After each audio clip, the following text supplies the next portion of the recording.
عرصہ دراز ہوا ہم ایک بھائی کا جنازہ پڑھنے گئے تو اس کو دو بیٹے تھے. بڑا بیٹا جو تھا وہ بینک میں جاب کرتا تھا, چھوٹا بیٹا جو تھا وہ میٹرک کا اسٹوڈنٹ تھا. تو تدفین کے بعد جیسے قبرستان سے باہر نکلے تو بڑا بیٹا تو کچھ رو دھو کے چپ کر گیا, چھوٹا بیٹا انتہائی زار رو رہا تھا. تو اس کے کندھے پہ ہاتھ رکھ کے سائڈ پہ لے جا کر اس کو دلاسا دیا اور اس کو پیار کیا کہ بیٹا اللہ تعالیٰ تمہیں صبر دے اور تمہارے والد محترم کو اللہ تعالیٰ جنت الفردوس میں مقام عطا فرمائے. تو بیٹا اتنا زار مت روئیں, آپ صبر کریں. تو آنسو پوچھ کے کہنے لگا کہ حضرت جی بات ابا جی کے فوت ہونے کی نہیں ہے, بات کسی اور بات, جانا ہے سب نے جانا ہے. ابا جی کے فوت ہونے کا غم تو اپنی جگہ ہے, لیکن ہمارے ساتھ ایک حادثہ ہوا, بڑے بھائی نے منع کیا کہ وہ کسی کو بتانا نہ. تو میں نے کہا بیٹا اگر آپ مجھے بتانا پسند کریں گے تو بتائیے. اس نے کہا ابا جی ہارٹ پیشنٹ تھے تو آپریشن کا ٹائم لیا ہم نے ڈاکٹر سے. تو بھائی بینک سے پیسے نکلوا کے واپس آ رہے تھے, رستے میں ڈاکوؤں نے بھائی کو روکا اور انہوں نے کہا جو تمہارے پاس ہے وہ نکال دو. بھائی نے ان کی بڑی منتیں کی کہ میرے باپ کا آپریشن ہے, خدا کا خوف کرو یار, تو اس طرح نہ کرو, یہ پیسے میرے باپ کے آپریشن میں لگنے, مجھ سے مت چھینو. لیکن ظالموں کو ان کو حیا نہ آئی, انہوں نے بھائی کو پیٹا بھی اور بھائی سے پیسے بھی چھین لیے. کہنے لگے حضرت جی رونا تو اس بات کا ہے, ہم اپنے باپ کا خون کس کے ہاتھ پہ تلاش کریں. یہ کہہ کے وہ بچہ زار رونے لگا. یار ہم کس معاشرے میں رہتے, ہائے ہائے کس بے حس معاشرے میں رہتے. یہاں لوگوں کے ضمیر مر چکے, مردہ ضمیر لوگوں میں ہم رہتے.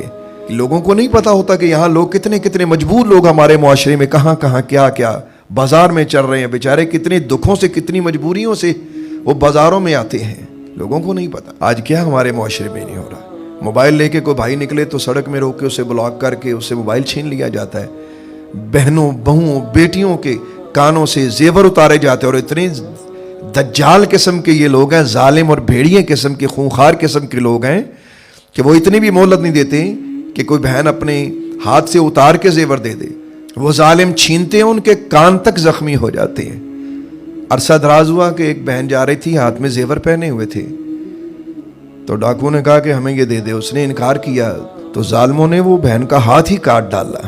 اور یار کس معاشرے میں ہم رہتے ہیں, کس معاشرے میں ہم رہتے ہیں. پتھر دلی کی بھی انتہا ہوتی ہے. لیکن اللہ تبارک و تعالیٰ نے تو یوں بیان فرمایا, اللہ تعالیٰ فرماتا ہے بندے میں نے تجھے انسان بنایا ہے. وہ پتھر, لوگ اکثر ہمارے معاشرے میں ایک مثال دیتے ہیں, جی فلاں بندہ تو وٹا ہی ہو گیا.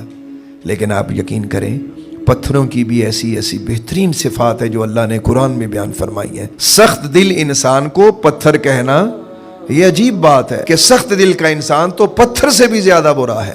اور اس کو اللہ تعالیٰ نے یوں بیان فرمایا, مالک الملک فرماتا ہے ثم قست قلوبكم من بعد ذلك فهي كالحجارة او اشد قسوة وان من الحجارة لما يتفجر منه الانهار وان منها لما يشقق فيخرج منه الماء وان منها لما يهبط من خشية الله وما الله بغافل عما تعملون.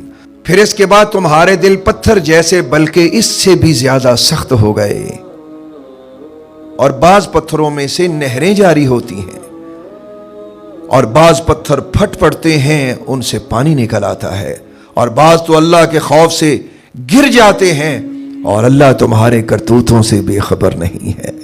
اور بھائیو اس معاشرے کو جنت بنا رہنے دو, پتھر نہ بنو, وٹا نہ بنو. اللہ نے انسان بنایا ہے, انسان بن کے رہو اور انسانوں کو جینے دو.